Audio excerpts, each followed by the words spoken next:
Yo creo que no hace falta. Eso te iba a decir yo, ¿no? Si queréis acercaros. Se oye bien. Vosotros veáis. Yo creo que no hace falta que nos pongamos dentro de mí. Siempre acercaros y la. Muchas gracias por la asistencia a todas y a todos a este acto de presentación del libro de nuestro amigo y paisano de adopción, Pepe Sedano, aunque natural de Berja, Almería, vive más ya tiempo aquí en Linares que en su tierra natal, aunque no corta las raíces que tiene con Almería, pero también está muy a gusto aquí en Linares. Ha presentado varias veces en Linares el libro. Este es otro que presenta. A mí me dijo que si quería hacer el favor de presentarlo y también de hacer el prólogo, y yo con mucho gusto, cuando leí el libro, así lo hice. Pepe Sedano, bueno, también quiero dar las gracias a la biblioteca de Linares, que siempre con Luis Rabaneda y su equipo están ahí dando el callo para todos los temas de cultura y todos los temas también incluso de presentación de libros como este. Siempre han estado disponibles para la asociación que yo presido y también para Pepe Sedano y todo el pueblo de Linares y todos los que quieran venir con buena fe a presentar su libro a esta magnífica instalación que es la Biblioteca Municipal de Linares. Pepe Sedano Morena, natural de Berja, de Almería. Nació en 1954 y ejerció como funcionario del ayuntamiento de su pueblo, de Berja, desde 1981 hasta febrero del 2019. Escritor e investigador de la deportación española a los campos de concentración nazis durante la Segunda Guerra Mundial, en general, y sobre todo, en particular de los almerienses.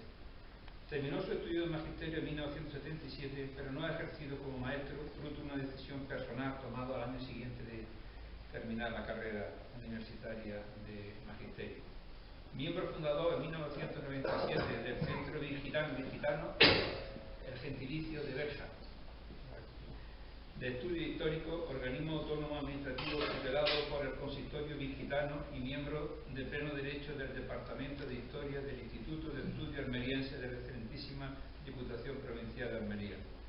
Simultaneaba su trabajo diario en el ayuntamiento con la investigación sobre la deportación española.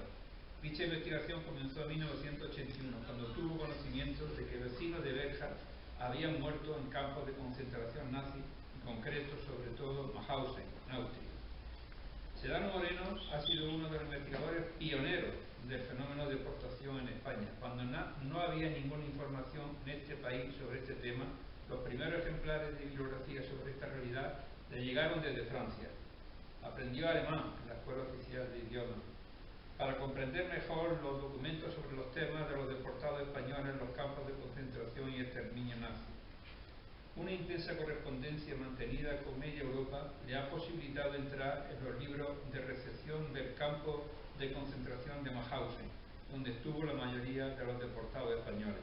Microfilmado, eso le posibilitó empezar a ver los nombres de aquellos almerienses que dejaron su vida tan lejos de su hogar.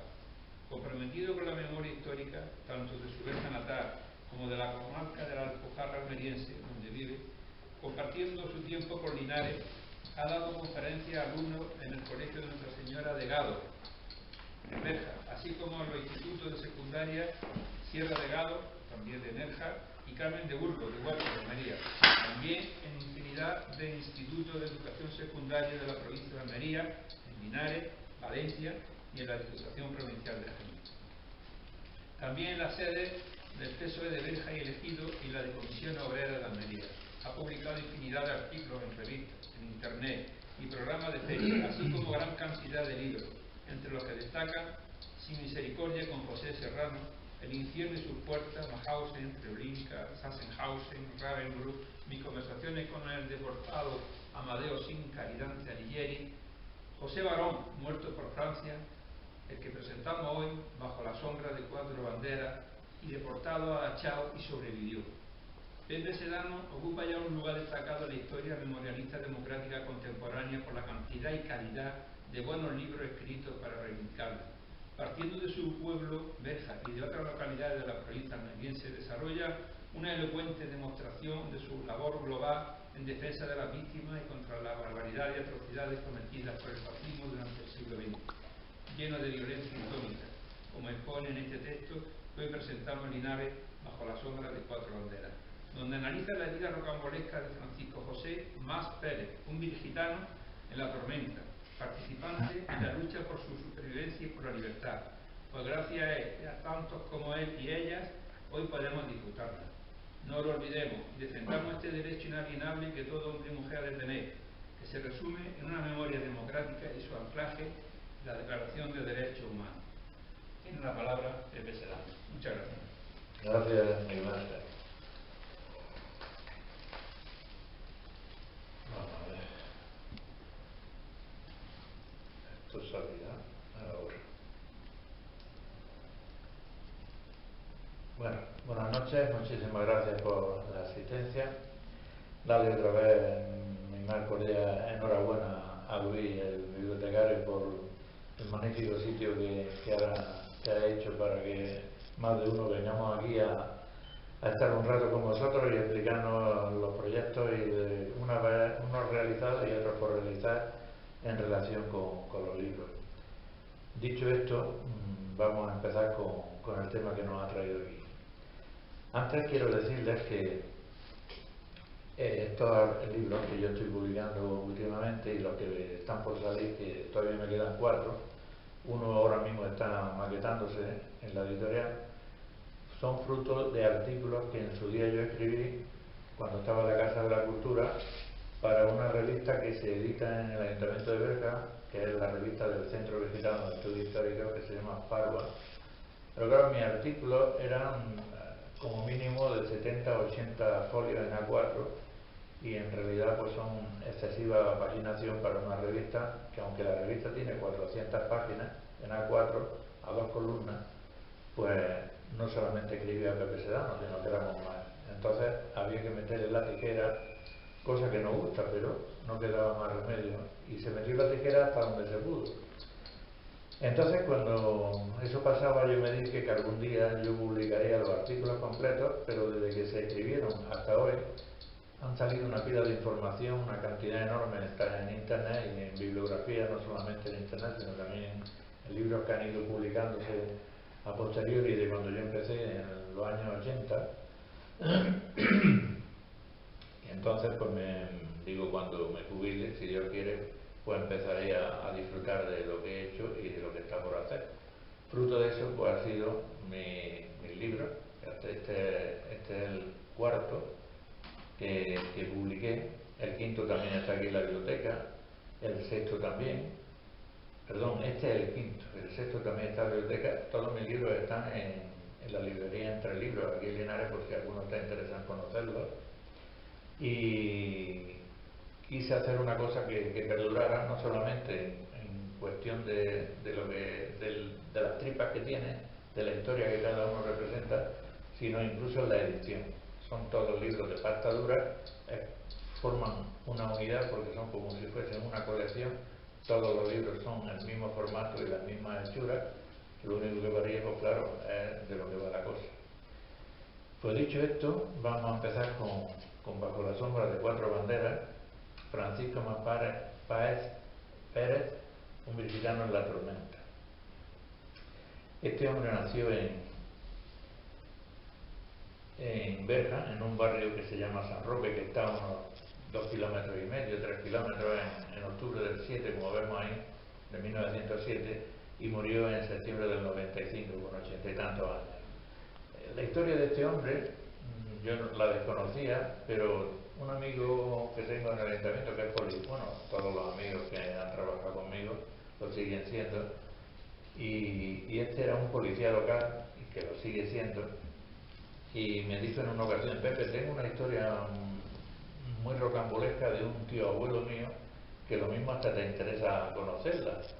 Yo, cuando él estaba me comentaba, cuando estaba mi tío abuelo en una residencia de mayores en Ojija, en la Alpujarra Granadina, pues yo iba a verlo con la familia y él empezaba a contarme cosas de que había hecho durante la guerra y demás, y se me ocurrió llevarme un magnetofón cada vez que iba a verlo y le grababa todo lo que él me contaba de su historia. Dice, tiene una historia que, vamos, es de película, desde luego. Dice, he transcrito las 2 primeras cintas de magnetofón, pero todavía me quedan, no sé, me digo 3 o 4 más. Digo, pues pásamelas si las tienes transcritas y yo con mucho gusto pues le meteré mano al artículo cuando pueda. Y efectivamente, cuando yo empecé a leer todo lo que este hombre había hecho, pues digo, esto es un artículo y además debería ser un guión de película, por si alguien estaba interesado en hacer la película esta. Lo iremos viendo conforme vayamos pasando la diapositiva. Bueno, antes que nada, hay que decir que si no es por estos amigos que han colaborado en la edición, el libro hubiera salido también, pero en primer lugar Miguel Ángel Valdivia, que escribió el prólogo, la introducción de Antonio Santos, los 2 de Jaén, y mi amigo Jaume Tales, que me escribió el epílogo, que desde el libro número 2, el segundo, lo tengo fichado en nómina, como le digo yo, porque es el que siempre me va a hacer los epílogos mientras él quiera hacérmelo. Yo lo considero, como además pongo en la introducción del personaje, como si fuese un humanista del Renacimiento, porque el hombre sabe de todo y sabe mucho y muy bien y muy bueno. Y entonces, pero ante todo es filósofo. Y es lo que a mí me interesa en estos temas de mi libro. Como le decía, nació en un barrio que se llama Benejí, que está cerca de San Roque, que Benejí a su vez, porque Béjar tiene muchos barrios pero muy diseminados, y dentro de esos barrios diseminados tiene otros núcleos de población que están también diseminados a su vez. Béjar es un puzzle. Bueno, pues dentro del barrio de Benejí, que comprende Riguarte, Barranquillo, El Llanete y La Cañada, pues allí este hombre vio la luz. Venía a ocupar, como pone, un espacio que había dejado un hermano al que le habían llamado Francisco, pero como vemos que falleció a los 15 días de nacer, pues volvió a quedarse embarazada la madre y volvieron a ponerle otra vez el nombre que le habían puesto al anterior, pero en este caso le añadieron el José, Francisco José. Pero siempre ha sido en Berja Frascomás, es como se lo conocían los antiguos, los mayores, y yo recuerdo de niño, tengo una vaga imagen de haber visto la cara de este hombre andando por Berja. Frascomás, aquello de frasquitos, pues los franciscos eran frasquitos de los pueblos. Sobrevive una epidemia de gripe, la gripe del 18, y crece como toda la población en España creció en aquel momento, pues con todos los acontecimientos que vinieron después de la pérdida de Cuba, la guerra de Cuba, después la guerra de Marruecos, la dictadura de Primo de Rivera y luego pues, la proclamación de la República. Todo eso pues fue testigo fiel del paso. El 16 de abril del 31 pues, se constituye el Ayuntamiento de Berja en las elecciones del día 12 por la que se proclamó la República. Francisco ya tenía 24 años. Francisco del 31 vive los acontecimientos que tenían los políticos, que tenían lugar no solamente en Berja, sino en toda España, porque aquella ebullición política que surgió con motivo de la proclamación de la Segunda República, con todo lo que supuso el llevar adelante la idea republicana, que nunca España casi que estuvo mejor en muchas cuestiones que incluso ahora hemos hasta retrocedido, pero como ocurrió con la sublevación militar, en julio, como sabéis, pues Francisco se va a ver envuelto, como todos los españoles, en aquella vorágine cainista que acababa de empezar, pero lo que pasa con todas las guerras, sabes que en este día ha empezado, pero no se sabe nunca cuándo va a terminar. En este caso, pues Francisco, ¿no quieres pasar? Ahora. Pedimos información a todos los archivos que conocemos de España, pero no aparece en ninguno. El Ayuntamiento de Berja aparece que perteneció al reemplazo del año 22. Entonces, para el 25-26 ya había hecho su servicio militar, regresó a casa, formó una familia, se casó, estaba trabajando porque él era albañil, trabajó en la albañilería toda su vida, y la guerra, pues, ¿qué es lo que pasa? Pues como sabéis, llamaron por un lado a los más menores y por otro a los mayores. La cuestión era llevar reemplazos de gente al frente para de alguna manera evitar que la guerra se prolongase.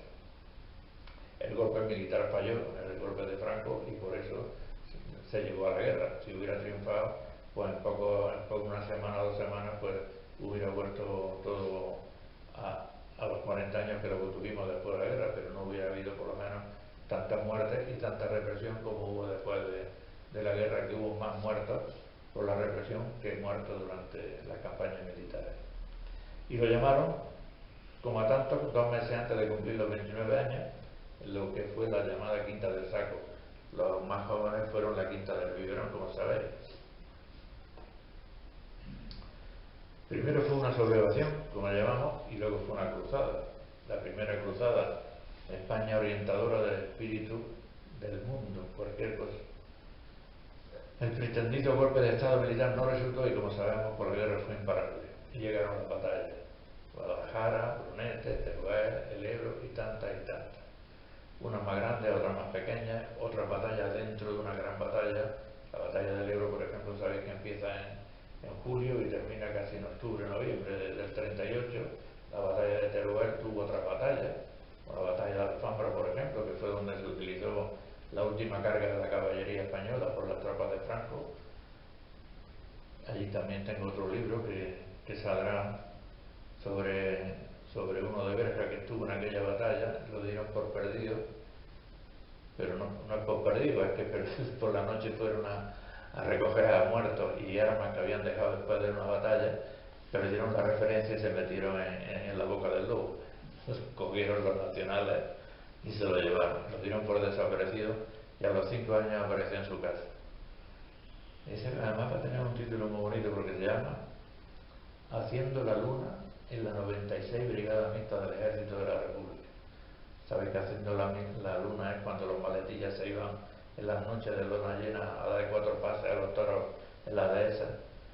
Pues él en la luna llena, en las trincheras veía las bayonetas del enemigo en la trinchera de enfrente como relucían y él se les asemejaban los pitones.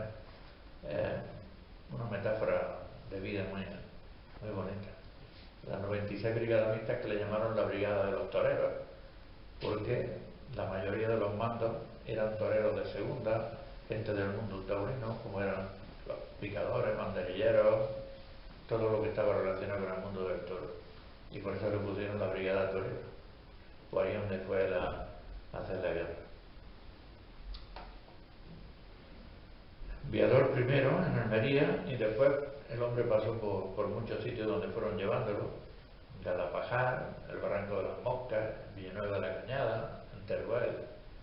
Esa fue la derrota vital de Francisco, pero solo había comenzado la derrota vital de él. En un momento determinado se encuentra en la Sierra de Espadán, en Castellón, como vemos. Pasó miedo, mucho miedo, porque allí sí hubo meneo. Mataron al comandante y una bandera de regulares, que eran las tropas moras del ejército de Franco, estaba frente de ellos. Siempre estaba pensando que una de aquellas balas que pasaban por lo alto de su cabeza llevaba escrito su nombre. Y el panorama no daba para más. Y aquel pensamiento llevaba varios días dándole vueltas en su cabeza, que solo decía desertar, desertar y desertar. Él no quería hacer la guerra, lo que pasa es que lo llevaron, como a tantos. Y en la grabación dice que el comandante sintió que voy a desertar. Dice, yo sí que te voy a desertar a ti, pero de un tiro en la espalda cuando se te ocurra desertar. Y efectivamente cumplían con eso. Hay muchos libros que dan testimonio de gente que intentó desertar y los mismos militares suyos por detrás lo asesinaron, lo mataron. Incluso la pancarta que vemos aquí, soldado de milicia, al desertor que huye, pena de muerte. Más claro el agua. Aquí tengo un documento que está extraído del diario de operaciones de las 54, 55 y 85 brigadas mixtas del Ejército de la República. Estuvo desplegada desde la costa de Granada en Casteldeferro hasta Sierra Nevada y un poquito más. Si conocéis Granada, el Peñón de la Mata, que está por detrás de Granada, viniendo para Jaén, por donde está la salida de Infante, pues hay un Picacho allí grande que se ve, ese el Peñón de la Mata, hasta ahí llegaban esas 3 brigadas mixtas desplazadas de la costa hacia ese punto. Y entonces el 85, recogido porque el día 2 esto creo que era del mes de enero, aparece una deserción, pero en este caso fue del ejército de Franco. Dice, por las posiciones ocupadas por fuerzas del primer batallón, el 337, la brigada se componía de 4 batallones, en este caso era el 36, el 37, 38, 39 y 40, pues el 37 se pasan a nuestras líneas 2 soldados del campo faccioso con 2 familias, con 2 fusiles y 2 granadas de mano. Igualmente se pasan por posiciones ocupadas por fuerzas del 340 batallón, que pasaron acompañados de 2 del CIP. Era el CIP, que no lo veo bien ahí en el momento. Servicio de Inteligencia del Ejército de la República, sí, el CIP, exactamente. Pero esto se dio así. Más de los que estaban en las filas nacionales a los republicanos, pero también hubo, como en este caso, desertores del bando de la República a los nacionales. Y él se pasó, porque decía que una bala, pues seguramente se lo iba a llevar por delante, y si lo pillan los nacionales no lo van a fusilar porque no ha matado a nadie, pero por lo menos lo van a tener en una cárcel o en un campo de concentración o en un grupo de trabajo, pero va a estar más a salvo que si estuviera en una trinchera. Y no lo pensó más y lo pasó. Y a partir de ese momento, como pongo aquí, pues comienza la odisea para Francisco. El Toro en Castellón, Zaragoza, Estella en Navarra, Miranda de Ebro en Burgos. En Miranda estará una temporada, después el 64 Batallón de Trabajo, al que lo incorpora, pues lo mandan a muchos sitios de España, hacen un recorrido enorme. Mirabueno en Guadalajara, Malgrán en Barcelona, en Irún, en Guipúzcoa, Elizondo, Maya, ambos en Navarra, muy próximos a la frontera francesa. Ya como veis, estamos con la otra bandera, que es la bandera del aguilucho, como le llaman. He puesto porque en el campo de Miranda de Ebro le ofrecieron la posibilidad de que presentara un aval para que lo sacaran y se lo llevaran se fuera a su pueblo, pero él no quiso que en su pueblo supiesen por dónde andaba, no por nada. Se había metido en ambientes muy de izquierda en Berja, pero no tenían las manos manchadas de sangre ni mucho menos el camino. Os he puesto un aval de uno de Berja, del Grupo Civil de Destacamento de Seguridad de Berja, en el que 2 personas, 2 facciosos, dos falangistas, Pedro Navarro Salmerón y José Soto Sánchez, avalan a Pedro Payán Doménez, que se encuentra en la centuria de Alquife, en el campo de concentración de Benalúa de Guadix, en Granada. Ese aval pues le valió para volver a Berja, como tantos otros que se firmaron. Pero él no quiso presentar ninguno. Podía haber dicho también dónde estaba, pero solamente lo sabía su esposa, porque le escribían cartas a otras personas, pero luego sabían que era para él, por lo que le escribía la mujer entre párrafos.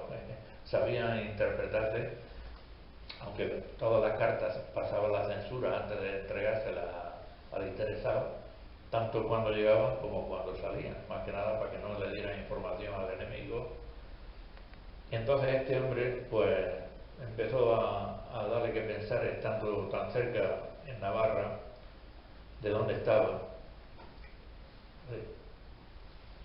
Este es el salvaconducto del Ayuntamiento de Berja que le dieron a la familia de este muchacho que estaba en Benalúa de Guadix, pero eufemísticamente se la ahí pone que marcha a Granada a ver la familia que tienen allí, no para decir que va al campo de concentración de Benalúa de Guadix, para ver la familia que tiene allá.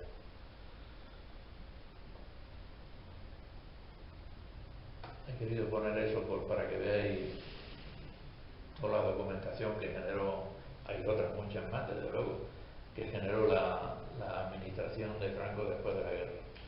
Aquí tenemos el mapa de donde está Elizondo y lo destacan también, desde Elizondo lo mandan a Maya. Si vemos en el mapa de la izquierda, Maya y Francia están a tiro de piedra. Y él empezó a darle a la cabeza diciendo Francia, Francia, Francia, en cuanto pueda me escapo. Y va a dar el paso. Estaba un día robando patatas en un patatal que había cerca de donde estaba, y los dueños del patatal pues lo vieron. Pero claro, sabían que era del grupo de trabajo, sabían que los tenían más o menos enmayados, y lo que hicieron esta familia, este matrimonio, fue llamarlo y incluso decirle que cogieran más patatas para que se lo llevara a su compañero al campo. Era pastor el hombre y conocía muy bien el terreno. Total, que a partir de aquella fecha volvieron a verse más de una ocasión, entablaron amistad, y le dijo esta familia que si quería que se trajese a su mujer y los pasaba a los dos a Francia a través de la frontera. Pero Francisco le dijo que no, aunque él pensaba ya desde hacía tiempo que iba a cruzar la frontera. También sabía por la esposa lo que estaba pasando en Francia. Hay un libro de catedrático de Historia Contemporánea de la Universidad de Almería, Rafael Quirosa, que habréis oído nombrar de él, en el primer libro, que fue su tesis doctoral sobre la guerra civil en Almería, pues, los apéndices documentales que pone al final del libro viene toda la represión que hubo en la provincia con todos los fusilamientos, y en Berja había más de uno que fue pasado por la arma, aunque eufemísticamente también en la parte de función pone que de gastroenteritis o de hemorragia interna, pero claro, no por una bala, sino porque había tenido ese problema el pobre. Y se pasó a Francia, como es natural. En Francia, como vemos en el mapa, pues eso fue donde se fueron situando más o menos todos los exiliados españoles que cruzaron la frontera cuando la batalla del Ebro la pierde el ejército de la República. Las tropas de Franco llegan al Mediterráneo, cortan los dos frentes que tenían, y Cataluña se queda embolsada, y entonces la mayoría, bueno, alrededor de 500.000 personas, cruzan la frontera hacia Francia por todos los pasos fronterizos, carreteras, veredas, y estamos hablando del primer trimestre del 39 en pleno invierno, lo que eso significa. Y además estaban huyendo, pero también estaban siendo acribillados por la aviación facciosa y la artillería de las tropas de Franco, que no paraban de disparar. Pues unos heridos, otros viejos, otros ancianos, otras mujeres tirando de niños. Bueno, hemos visto muchas fotografías en muchos documentales y películas, y os podéis imaginar. Pero se pasa a Francia y se encuentran con los gendarmes, como era natural, y le dan dos opciones: o volver a España o alistarse en la Legión extranjera. Y él no lo piensa dos veces. Y entonces dice, desde luego que a la Legión. Y estamos ya en otra bandera, en este caso la tercera. Ingresa en el campo de Ur, que le llamaron el campo de los vascos, porque estaba más cerca de la parte atlántica que de la parte mediterránea, por donde él estaba allí en Navarra, y se alistó en la oficina en Pau mientras dure la guerra, que era lo que se firmaba. En los batallones de guerra no, en los batallones de marcha no, en la legión extranjera. Los batallones de marcha era por 5 años, pero la legión era hasta que durara la guerra. Lo destinan al 4º Regimiento de Infantería de la Legión extranjera, y desde Ur, que está casi en el Atlántico, lo mandan a Marsella, que está en el Mediterráneo, para que se embarcara y se fuese al norte de Argelia, puesto que la legión francesa, la sede principal estaba en Sidi Belabès, en el norte de Argelia. Pues llega a Argel, de ahí a Sidi Belabès, la sede de la Legión extranjera, y allí se instala. Esto tiene lugar en febrero del 40.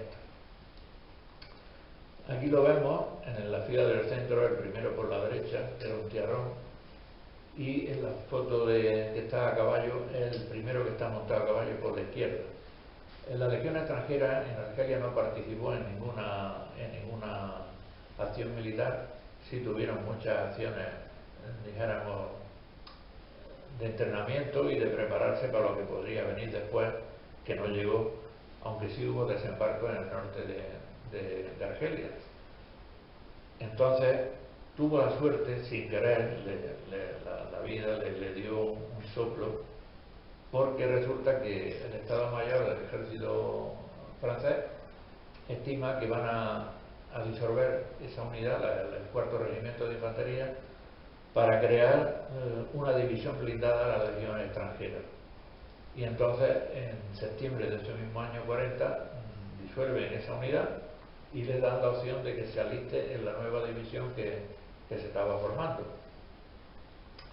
Pero él le dijo su corazón que se quitara de en medio, ya que tenía las posibilidades y estaba por otro lado lejos de lo que era la guerra en sí, que estaba en España.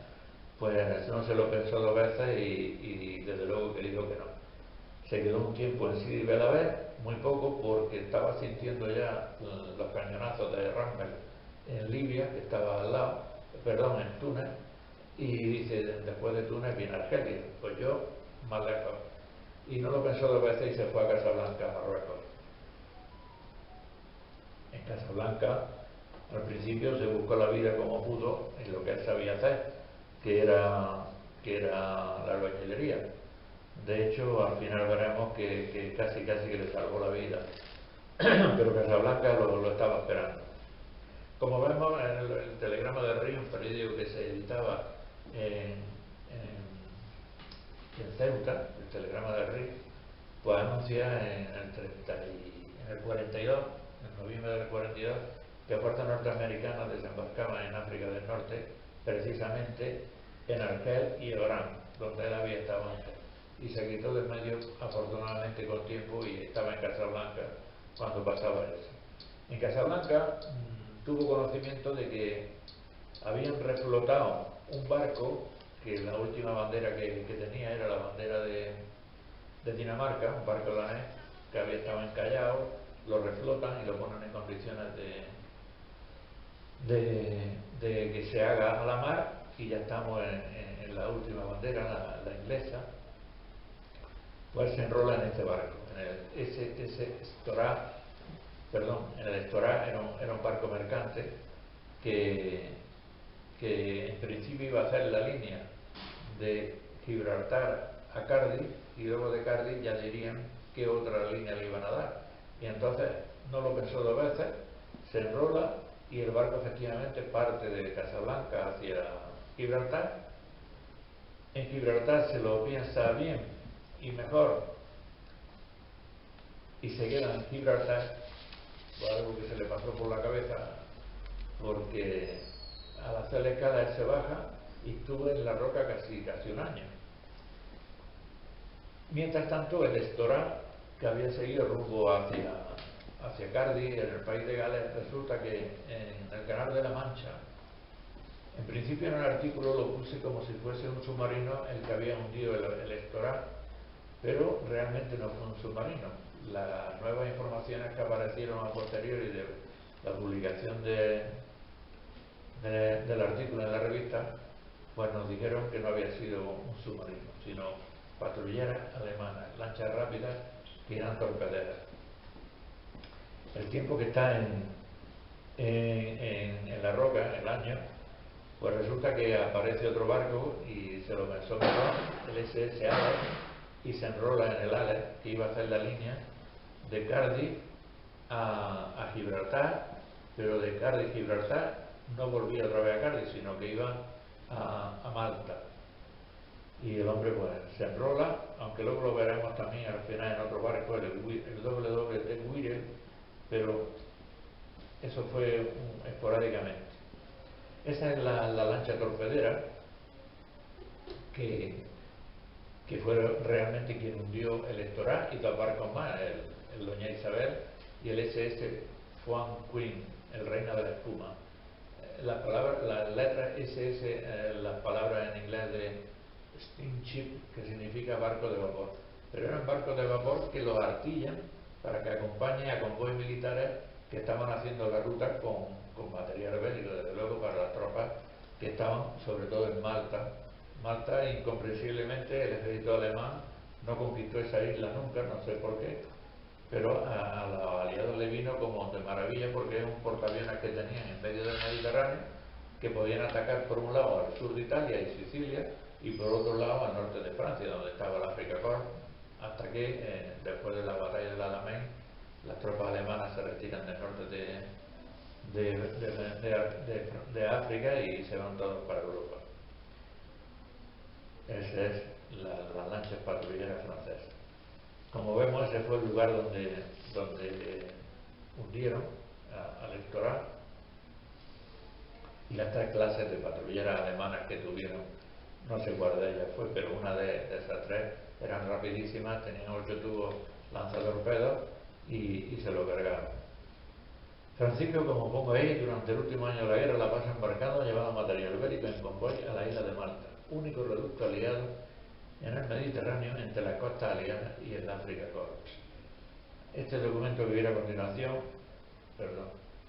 es el que aparece con esa X que se le ha marcado, F. Mas Pérez, Spain, tenía domicilio en Casablanca, y pone foreign, que era extranjero, pues dijéramos el listado de la tripulación que se embarcó en el SS Alex.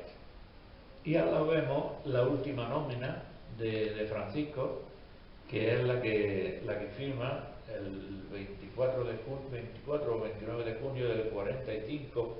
La guerra había terminado en Europa, como sabemos, el 8 de mayo. Será en septiembre del 45 cuando termine el Pacífico, que firma la rendición el ejército de Japón a bordo del acorazado Missouri en la bahía de Tokio. Y Francisco está en Malta, como hemos visto. De ahí, como pongo, volverá a Marruecos y de aquí a Argelia, Sidi Bedavet. Durante algunos años se dedicará a lo que él bien sabía, la construcción. Llegó a ser promotor inmobiliario y constructor, y no sería hasta el 1 de abril del 69, con el decreto de amnistía, cuando regresó a casa a descansar y a presenciar la muerte de su esposa. No tuvieron hijos. Cuando él estuvo ya lejos, sí mantuvo correspondencia con la mujer, no mientras estuvo en España, pero después sí, y sabía más o menos que estaba bien. Y aquí se nos pierde, dijéramos, la estela, porque sé por el sobrino nieto qué es lo que pasó después. Yo os lo adelanto, pero eso será otro libro si algún día llega a transcribir esas cintas que están pendientes de transcribir, que es que se va a Argentina, que se vive también mucho tiempo en Estados Unidos, y de Estados Unidos ya vuelve ya cuando anuncia la mujer que estaba mal, y antes de que muriera se viene ya para España. Francisco había vuelto a quedarse solo, y esta es la residencia de mayores en Ujícar, donde pasó los últimos años de su vida, y donde mi amigo Antonio pues iba a hacerle la entrevista a este hombre cuando iba a visitarlo. La partida de defunción que tenemos aquí fue una vez que termina el pobre en Torre Cárdenas, que es donde lo llevaron, a las 7 de la mañana. Encontró esa bala que él quería evitarla y que todos la llevamos detrás de nosotros, y un día de esto no la vamos a encontrar, cuanto menos nos creamos. Había cumplido con creces su misión en este mundo, y es una historia en realidad merecedora de un guión cinematográfico.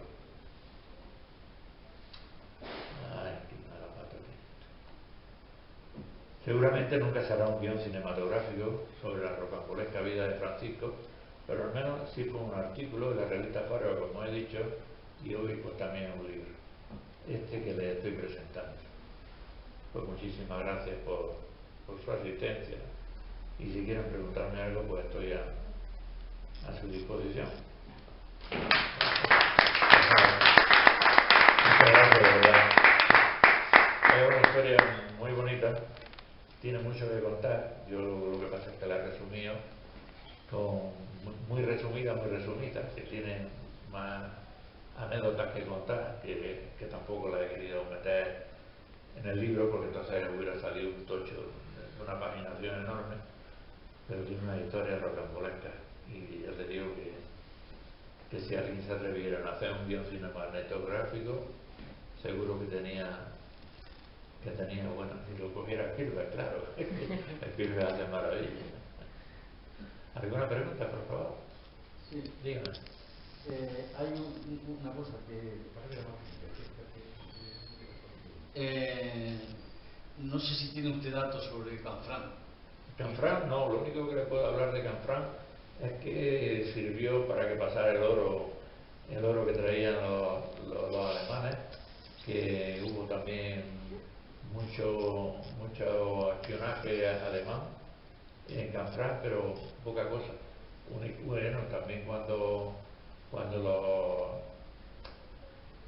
los comunistas y anarquistas españoles que conformaron en la resistencia francesa hicieron un grupo que luego en el año 44 quisieron atacar a España para echar a Franco otra vez, pero eso fue en el Valle de Arán en el año 44, que aquello fue un desastre de droga.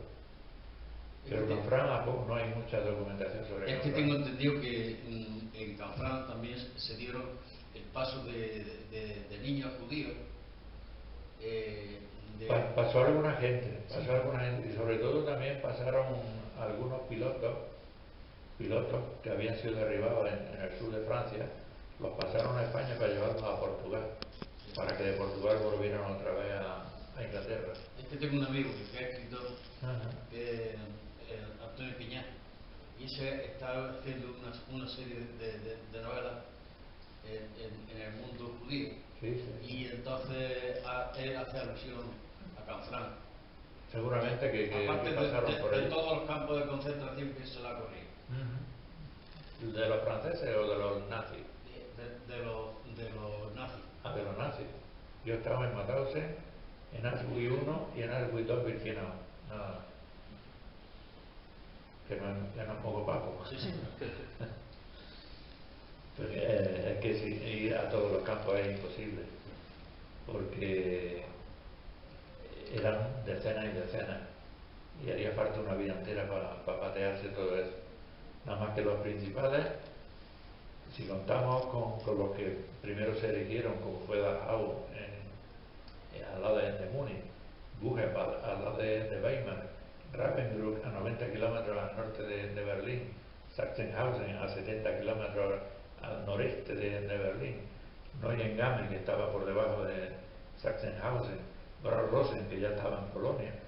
Si cogemos todo después del protocolo de Wannsee, donde se pone en funcionamiento el quitarse de medio a todos los judíos con el tema de la solución final, esa solución final lleva la elección de Auschwitz II Birkenau y de Auschwitz III Gunnar-Monowitz, la de Bergen, la de Majdanek, Sobibor, Treblinka, Stunhof.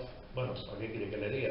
Cada uno de esos campos a su vez tenía entre 20, 30 y algunos hasta 50 subcampos donde había gente trabajando por el campo principal. Dora Mittelbau, por ejemplo, incluso en Estrasburgo, en Francia, que hicieron un campo de concentración en territorio francés, que era el de Nassweiler Stunhof. Por allí pasaron muchos españoles también, por ese campo. Pero sobre Canfranc hay muy poca cosa. Únicamente eso, el paso del oro nazi, que algún oro pasó por ahí de lo que habían quitado de en medio, todo lo que es los campos de concentración, que le quitaban a los judíos de dientes de oro y de cruceros, los fundían y hacían lingotes y los pusieron a salvo, sobre todo para Sudamérica fue mucho oro nazi. ¿Es algo lo que suena? Sí. Y a cambio pasó el Sultán español. Sí. El Sultán español pasó. Creo que tengo. Eso no es eso. Claro, eso no es. Bueno, lo mismo que el oro español dicen que salió de España para Rusia, pues el oro nazi, algún oro, no todo, también pasó por España para rumbo a Sudamérica. El Wolframio se pasó para otro lado. ¿Quién? Wolframio. Wolframio. Ese España estuvo mandando mucho wolframio a Alemania porque era materia prima para la construcción de los tanques y artillería. Sobre el tema de los judíos que Franco, cuando los alemanes invaden Grecia, en Tesalónica cogen a muchos judíos para matarlos y de hecho los mataron a Tubipirkenau y murieron, pero tuvo el detalle, Franco, de darle pasaporte español para que no fueran deportados, y vinieron algunos a España, lo mismo que hizo el embajador español Ángel Sanz-Briz en la embajada de España en Budapest. Se trajo a muchos húngaros que estaban también metidos en listas para pasarlos a campos de concentración nazi, y vinieron muchos. De hecho, todavía hay en Barcelona la familia Bandor, recuerdo, hay un libro escrito por uno de los hijos hablando de lo que habían pasado. Era niño cuando salieron de Budapest y vinieron a Barcelona. Una cosa, una raya en el cielo. Pero bueno, fue sin el consentimiento de Franco, porque Franco no sabía lo que estaba haciendo Sanz-Briz, abriendo legaciones españolas como si fueran un territorio español y guardando a judíos húngaros que estaban metidos en los listados para los campos. Decían que eran judíos sefarditas, oriundos de los judíos que salieron en 1492 en España. Franco, sí, ya al final de la Segunda Guerra Mundial, casi finales del 44, principio del 45, cuando sabe que ya Hitler va a ser derrotado, sí trae a algunos judíos y hace la vista gorda para que pasen por España y lleguen a Portugal, y de Portugal a Sudamérica. Se fueron muchos judíos. Sí. Entre ellos por Canfranc, por Irún, por toda esa zona entraron muchos, dirección Portugal y Portugal a Sudamérica. De hecho, hubo también un detalle con cuatro españoles. Lo que pasa es que los dos primeros tuvieron suerte, pero los dos últimos no, porque llegó demasiado tarde la carta. Eran amigos de izquierda que tenían amigos de derecha, y sus familiares, sus hijos, se los habían mandado a matarse, por ejemplo, y se ponen en contacto con los amigos de derecha a través de falangistas para ver si podían hacer el favor de que Franco o sus adláteres hicieran algo para que su hijo, que estaba matado, se lo trajeran vivo para España, y autorizaron a 4. Lo que pasa es que los dos primeros sí llegaron a tiempo de poder regresar a España, pero las cartas que llegaron del otro lado ya no les había dado tiempo, habían muerto en matarse. Pero esos son los dos que se sepa que sobrevivieron. Hay partes comunes que tiene mi padre con su personaje. Mi padre jura bandera a la República en Granada y sale con un mes de permiso después de jurar bandera a Regir. Toda la provincia cayó en zona republicana y prácticamente hasta el final. Beníjar, que está ahí al lado del puente Lodi. Sí, exacto. Y entonces, cuando ya mi padre se tiene que incorporar del permiso, entonces lo mandan a Andújar. En Andújar estuvo haciendo de guardia de asalto un poco tiempo, porque la Guardia Civil se había ido a la Virgen de la Cabeza.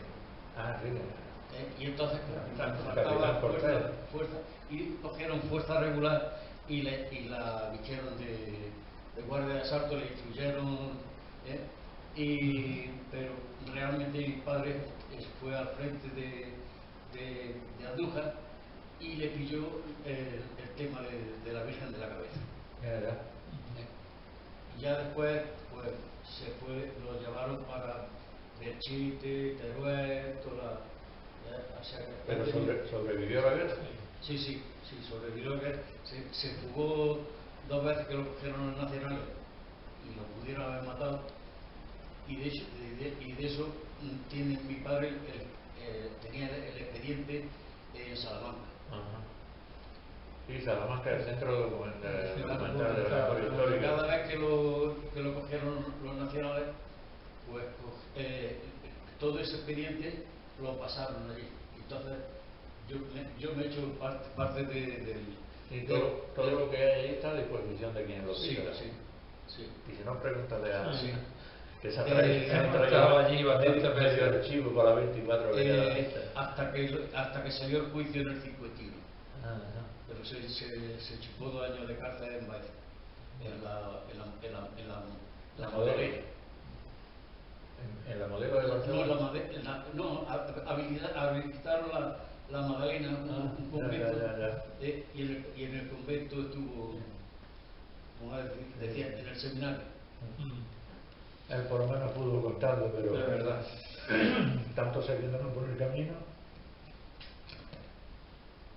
Yo creo en el protagonista de tu novela, un hombre No, no, inteligente, bueno, perdón, en tu libro, que da testimonio, sí, lleva razón, que está bien documentado y son datos históricos, que es una persona algo inteligente, tiene miedo, porque es una Como sensación como todo el mundo, pero no es cobarde. No. Es que hay que distinguir una cosa de otra, el miedo, el temor y la cobardía. Él sabía que si se iba al enemigo podían dispararle los propios compañeros. Efectivamente, ¿no? Y él estaba comprometido con la República, pero sabía que estaba ya la guerra civil para la República perdida y quiere irse al bando franquista para ver si se puede escapar de un campo de concentración franquista, Claro. irse a Francia.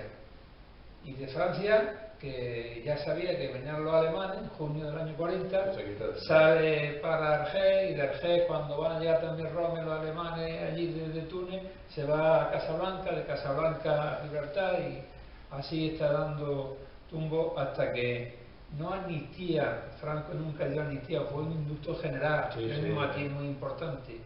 En 1969 puede venir a España, ¿no? Y bueno, luego también no solo viene, sino que... Entonces, es rocambolesca, pero siempre pensando mucho en las cosas de este hombre, para sobrevivir a aquellos terribles años que fueron del 36 al 45, la Guerra Civil y la Segunda Guerra Mundial. Y la suerte que todos los viajes que hizo de Cardiff a Malta y de Malta a Cardiff, que no le pegaron un bombazo a un avión o un submarino, un torpedo. Torpedo, O sea, que él también lo pensaba, ¿eh? Sí. De hecho, uno que iba a embarcar le ocurrió eso, ya no embarcó, se quedó en Gibraltar. Fíjate, la O suerte sea, que tuvo. que el hombre tuvo siempre el pensamiento sobrevivir para luego dar testimonio gracias a su sobrino nieto, que tú muy bien has recogido en Sí. este libro, para que De vez en cuando lo supiera- veo, le recuerdo, digo, Antonio, ¿sabes? Tenemos una cosa pendiente. Dice Pepe que estoy muy liado entre la escuela de idioma, la policía, estoy preparando no sé qué. Y bueno, pues yo tampoco te digo que sea para el año que viene, pero no, pues es que cuando tengas 5 minutillos de claro, dice que incluso se ha comprado una especie de convertidor Sí. que le mete las cintas y te las pasa. Y las palabras las convierte en texto y luego al ordenador y lo puedes imprimir. Y bueno, pues si tienes eso, pues si no quieres dejármelo a mí, que yo digo, no te preocupes. Sería interesante que lo hiciera cuanto antes, siempre, Vamos a ver. para continuación de este magnífico libro. Luis sabe que cada vez que yo edito o publico un libro se lo traigo. Tenemos uno más que yo tampoco he querido, digo, conforme he ido publicando, Luis, vamos a ir presentándolo. Para octubre o noviembre, me apunta, cuando tengamos clarillo, y presentamos el deportado Dachau y sobrevivió, pero antes de esa fecha ya tendrás el otro que es el boceto en gris sobre fondo azul, que es sobre un muchacho de Roquetas que murió con 21 años en Guse, del subcampo de Matarse. Es también una historia, además es de las más documentadas que tengo, porque el archivo de Alemania, el International Tracing Service, pues una vez que le pedí, como le he pedido de tanto, de Berja y de otros sitios, pero este no sé por qué tiene más documentación que ninguno, tiene cerca de 40 documentos y lo he puesto todo al final, porque en principio también como fue un artículo que se quedó corto, pero luego me abrieron los archivos de Alemania que al principio, desde el año 80, me habían negado la información porque solo podían dársela, según ellos, a los propios deportados que habían sobrevivido, a los familiares, herederos, causavientes y poderdantes. y yo no estaba en ningún caso de eso y no me daban la información. Se lo pedí en 5 ocasiones y las 5 me denegaron, pero recordándome que se lo había pedido en las distintas fechas ya, o sea que lo tenían sometido en la base de datos, hasta que ya por último yo había recibido los microfilms del Ministerio del Interior de Austria, donde aparecían todos los libros de registro de entrada al campo de Mauthausen, saqué a los españoles, y de los españoles saqué a los de Almería, que era lo que yo estaba intentando averiguar, y les mandé una relación de todos los de Almería, para que me confirmaran si esa documentación la tenían o no. Y dice, como excepción, hemos cogido al azar 10 nombres de los que usted nos adjunta, a todo esto en francés, y hemos visto que coinciden los datos que usted nos aporta con lo que nosotros tenemos aquí. Y para mí es suficiente, porque me lo habían confirmado en aquel sitio. Y luego ya últimamente de 7 años, 6, 7 años para acá, han abierto los archivos a todos los estudiosos, a todos los académicos, a cualquiera que quiera información, la tiene a su disposición. Incluso a través, porque han digitalizado toda la documentación, tú puedes entrar en internet y a ese sitio, poner y te lo mandan. Que ya es una fortuna, porque cuando yo empecé el año 81 no había ni una publicación en España sobre ese tema, y todo me vino de Francia, afortunadamente editado en castellano. Pero, Luis, Sí, yo por terminar, ¿sí? quería hacer una reflexión y una pregunta, y no a ti, sino a Miguel Ángel Valdivia. Ahí lo tiene. Yo a mí me ha sorprendido y gratamente la presencia de Miguel Ángel pues esta noche aquí, ¿no? Yo pensaba que iba a ser tu copartener, es decir, Fran Martín, el que te Fran Martín hoy tiene una jornada y por eso no ha podido que te iba a acompañar. Pero hago una reflexión al encontrarme de nuevo gratamente con Miguel Ángel, de que esta serie de historias de vida, porque son historias de vida realmente, que escapan más allá de un... Lógicamente, en el pueblo de referencia, pues tiene un carácter mucho más profundo, pero a lo mejor aquí, bueno, a mí que me importa, de hecho, la vida, los avatares muy tristes, rocambolescos que fuesen de un almeriense. Yo quiero saber, además yo creo que este debate ya se ha suscitado aquí en una presentación tuya. Yo quiero saber, ¿verdad, Antonio? Yo quiero saber qué pasa con los jiennenses también, porque haberlos tuvo que haberlos, ¿por qué no tienen que presentar siempre almerienses? 222. Claro, pero aun incluso sabiendo que los hay, el hecho de que se presenten otras historias de vida de otros combatientes, de otros luchadores por la libertad, y con la presencia de Miguel Ángel aquí en representación de la Asociación para la Recuperación de la Memoria Democrática, es más que suficiente para que sirva, que creo yo que debe de servir la asociación en ese sentido, que debe de servir de aglutinante de todas estas historias, que las hay y muchas, para terminar de componer ese puzzle democrático de la memoria democrática que debe perdurar y que debe imponer la verdad histórica. Debe imponer la verdad histórica a todo el argumento falsario que durante tantos años no han venido contando. Tenéis, Miguel Ángel, ya viene la pregunta, tenéis también comunicación fluida entre las distintas asociaciones provinciales de recuperación de la memoria, porque si no es que esto es, cada uno es de lo suyo. Y realmente, yo a mí lo que me interesa es decir, si algún día vamos a tener esa nómina o ese directorio o esa gran enciclopedia de los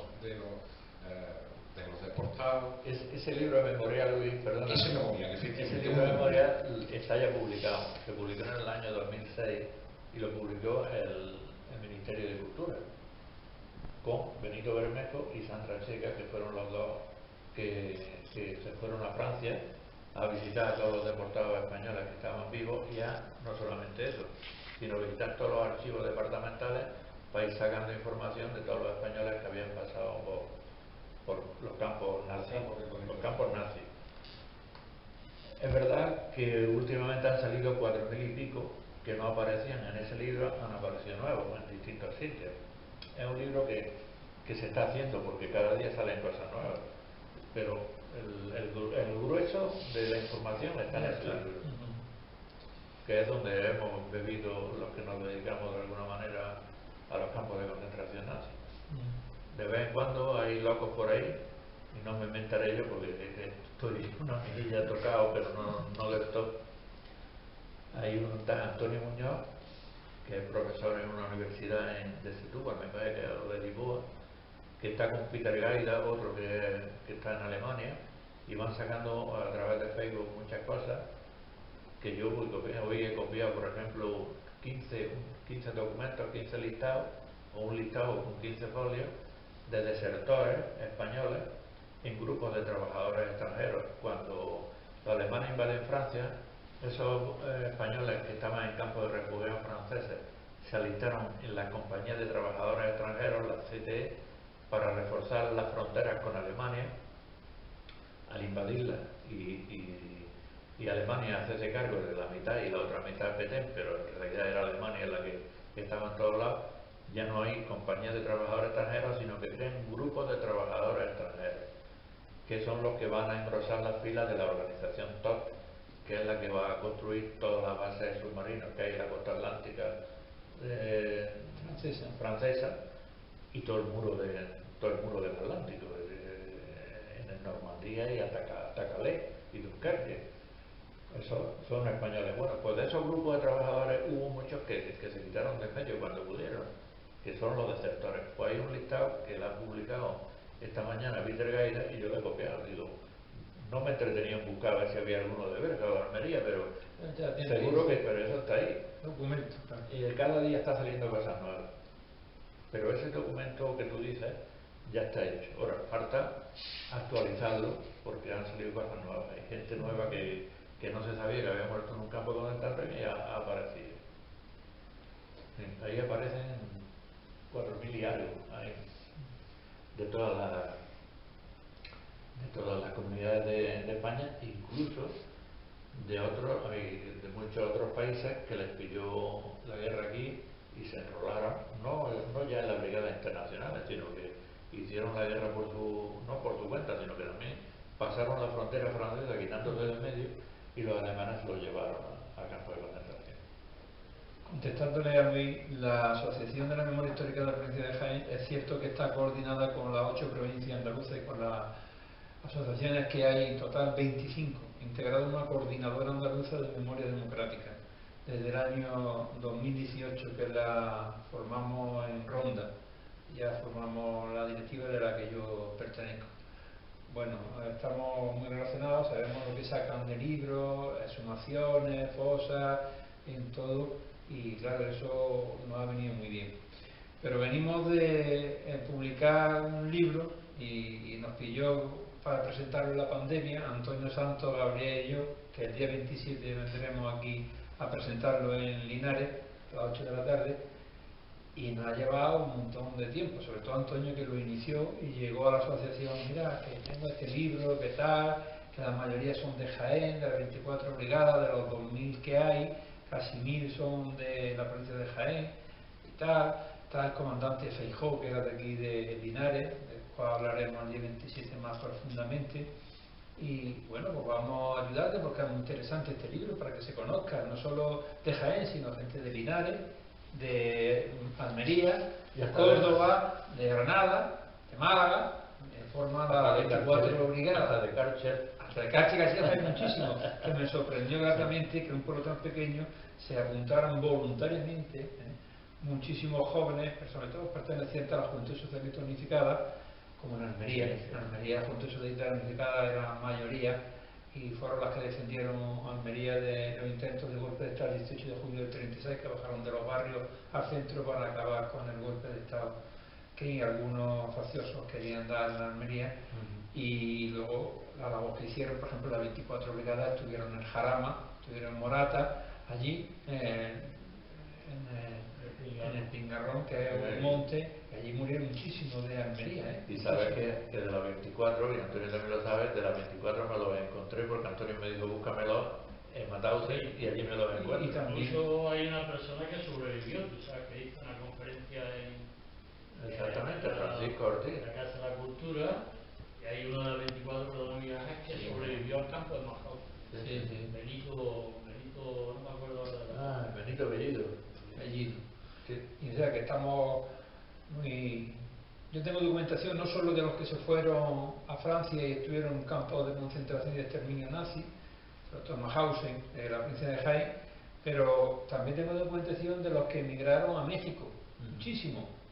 Uno era el teniente de alcalde del ayuntamiento de Jaén, Manuel Valenzuela, porque si se hubiera quedado hubieran fusilado, como fusilaron al alcalde, ¿no?, de Jaén. Y luego este hombre, después de estar en México, también estuvo en Argentina, ¿no? Tengo documentación que me ha dado Pepe Benítez y que... Sí, afortunadamente pudo costearse ese viaje, no todo el mundo. Pudo costearse ese viaje y dejar que era la mujer y 5 hijas, que terminaron todas de limpiadoras de bocina de Jaén. Y yo las conocí, a los 5, eran vecinas de mi barrio. Y bueno, sí, tenemos documentación, pero hay que ponerse a trabajar en ese tema y ver lo que dice Luis, y lleva razón, todos los provincianos nuestros que estuvieron en campos de concentración y en el exilio, pues tenerlos listados como tenemos los que murieron, fueron fusilados. Hasta donde yo pueda ayudar a Yo sé, Pepe, que tú siempre estás y nosotros contigo siempre a muerte, y sería un libro interesante, Luis. Pero es que el relato oficialista, el relato totalizador único, nos ha atravesado durante 40 años. Entonces, el contrarrelato, el contrarrelato es el que cuesta hacerlo penetrar y se va haciendo. Yo no sabía que desde el 2018 había una coordinadora. Sí, andaluza. Ya, porque supongo y además ya afirmo, y no me cabe duda de la disponibilidad y de la buena intención de cada una de las provinciales, pero parece como salpicásemos de historia sin cohesión alguna, pues los de mi provincia, los de mi pueblo, los del otro, cuando lo que hace falta, y con vista, Pepe, y tú de eso tienes experiencia, sobre todo llegar a la educación, es decir, construir un relato distinto al que se nos ha contado de la historia de España más reciente. La pandemia ha frenado ese tema, claro, pero ya me está diciendo mi amigo del Chátiva que a ver cuando voy por allí para los institutos de la comarca aquella. ¿Están quitando la historia? No, está quitando la historia. La historia se está reforzando y la filosofía. Eso es un relato de voz que es mentira. No, se está quitando del bachillerato. Yo soy profesor de historia del Instituto Virgen del Carmen durante 37 años y ahora estoy más contento que nunca en que esta ley nueva está haciendo más incidencia y sobre todo en la historia contemporánea. Porque claro, en el antiguo COU y sobre todo en el segundo bachillerato, las leyes de PP decían, no, esto es España pero desde los fenicios. No, la historia de España es contemporánea en el segundo bachillerato y es desde la Revolución Francesa y la crisis del antiguo régimen en España hasta nuestros días. Claro. Y eso es lo que no le interesa a algunos, sobre todo el tema de la Segunda República y la represión franquista. Eso es lo que no le interesa. Y muchos profesores, no sé si es que no da tiempo o no quieren, casi no llegan nunca a la guerra civil. No, es que vamos más de tiempo. A ver si tiene usted tiempo y el temario hay que darlo bien. Y es verdad que hemos ido mucho a los institutos y a los colegios. Y para don Pelayo sí había. Sí, para eso sí, don Viriato, de don Pelayo también, claro. Y Indíbil y Mandonio, que todavía me acuerdo. Y luego los primeros aquí. hablar del invicto caudillo también, claro, eso sí, también llegaba allí para decir eso, que había salvado a España de la masonería, el comunismo y tal. esa es la historia, como dice Luis, oficial, que hemos tenido 40 años Que no se de... comunican eso. Pero en fin, de todo menos de lo que había que hablar, se hablaba. Y es cierto que hemos ido a institutos y a colegios, hemos ido a Los Villares, hemos ido a Bailén, hemos ido a Marto, hemos ido a Jaén, hemos venido aquí a Linares, a dar conferencias con motivo de que el 14 de junio es, según la Ley de Memoria Histórica y Democrática de Andalucía, el Día de la Memoria Histórica de Andalucía, y hay que dar charlas en los institutos, y hemos ido. La pandemia nos ha retrasado, pero ya nos están pidiendo institutos que vayamos el 14 de junio. Yo voy a ir a Yacarrillo, voy a ir también a Jaén, y yo qué sé. En Linares a mí me han dicho que fuese al Cástulo, que estaba en el Cástulo y estaba en el Santa Gracia. Ya lo he dicho, que estaba en el Instituto de Linares, que tenía la otra conferencia, y hay que seguir. Y donde me llamen, tengo previsto ir también a Cortijo Nuevo, porque el que me llevó a Santa Gracia lo han trasladado a Cortijo Nuevo. Y Pepe, cuento contigo, digo, tú no tienes nada más que llamarme. Otro también, Antonio Jiménez, que es amigo a través de Facebook, que también es profesor, quiere que vaya a pueblo, el pueblo de Córdoba, ¿cómo es? Priego de Córdoba, Priego de Córdoba. Digo, pues también tú no me nada más que decirme fecha a ver cómo las tengo. Bueno, familia, parece que has acampado ahora y es buen momento para coger la puerta, ¿no? Que has acampado.